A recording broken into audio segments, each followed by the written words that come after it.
Okay class, तो आज हम लोग सीख रहे हैं क्लास 7 मैथ्स के चैप्टर नंबर 8 कंपेयरिंग क्वांटिटीज़ का एक बहुत ही इंटरेस्टिंग टॉपिक है सिंपल इंटरेस्ट।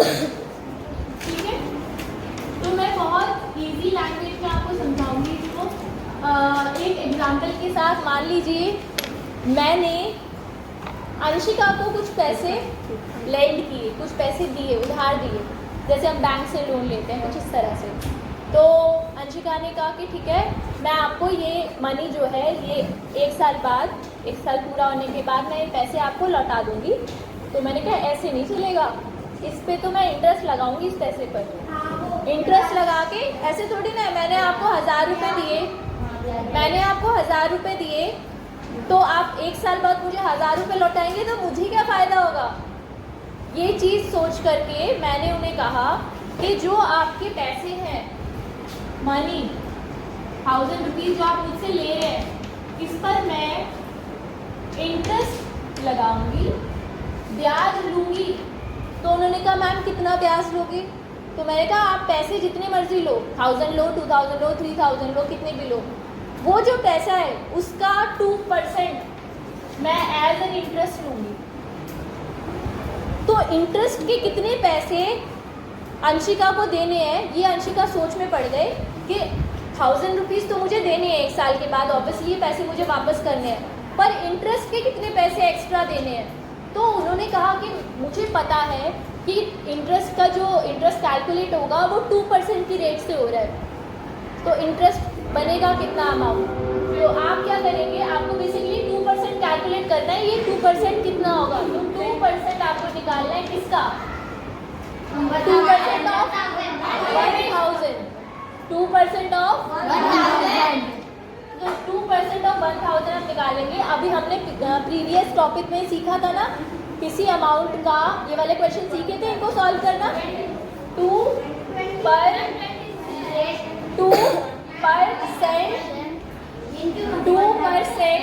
ऑफ 1000, जीरो से जीरोस कैंसिल हो गई है ना, ये कैंसिल हो गए। 20 रुपीज़, यानी इंटरेस्ट के कितने पैसे उन्हें देने हैं, 20 रुपीज़। आ गया समझ में। तो उन्हें अल्टीमेटली उन्हें कितने पैसे मुझे लौटाने हैं, ये बताओ।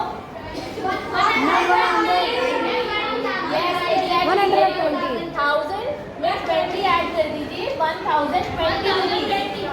समझ में आ गया सबको। यस, ये तो था एक साल के लिए, लेकिन अगर कोई एक साल से ज़्यादा के लिए पैसे लेता है, सपोज अंशिका ने ये पैसे 3 साल के लिए लिए, तो तब कैसे, हाँ जी, 1060। Very good Pushpendra. इन्होंने क्या किया, 1000 रुपये तो उसे देने ही देने हैं, और हर साल के 20 रुपये इंटरेस्ट के, हर साल के 20 रुपये इंटरेस्ट के उन्हें देने हैं। तो 20 3 साल का इंटरेस्ट हो गया 60। अभी तो यहाँ पे 1000 था, आपने बड़े आराम से निकाल लिया 20 रुपीज़ एक साल का इंटरेस्ट। अगर ये अमाउंट कुछ टिपिकल सा नंबर हो, तो एक तरीका होता है कैलकुलेट करने का, वो मैं समझा देती हूँ आपको जल्दी से। ठीक है, there is a formula to calculate simple interest. ये इरेज कर दिया मैंने, नोट कर लेना, उसमें से नोट कर लेना। ठीक है, तो देखिए एक फॉर्मूला होता है सिंपल इंटरेस्ट को कैलकुलेट करने का। Simple interest for multiple years मतलब एक से ज़्यादा साल, कई सालों के लिए अगर चाहिए तो मल्टीपल ईयर्स। तो SI, जो हम सिंपल इंटरेस्ट को शॉर्ट में कहते हैं SI, सिंपल इंटरेस्ट, इसके लिए फॉर्मूला होता है P/R × T अपॉन 100। अब मुझे नाम नहीं है P क्या चीज़ है, ये R क्या चीज़ है। जो पैसे मैंने अंशिका को दिए, नहीं, जो पैसे मैंने अंशिका को दिए वो पैसे P यानी प्रिंसिपल, उनको प्रिंसिपल कहते हैं। प्रिंसिपल कितना था, 1000।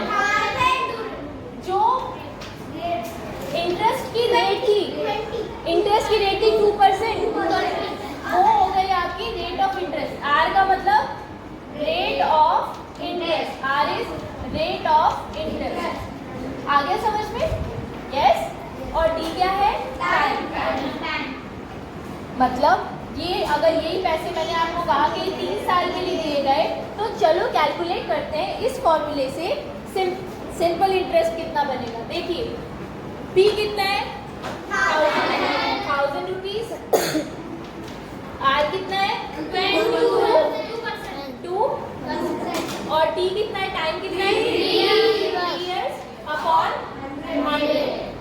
जीरोस कैंसिल हो गए, 10 इंटू 2 20, 20 इंटू 3 आ गया ना 60 रुपीज।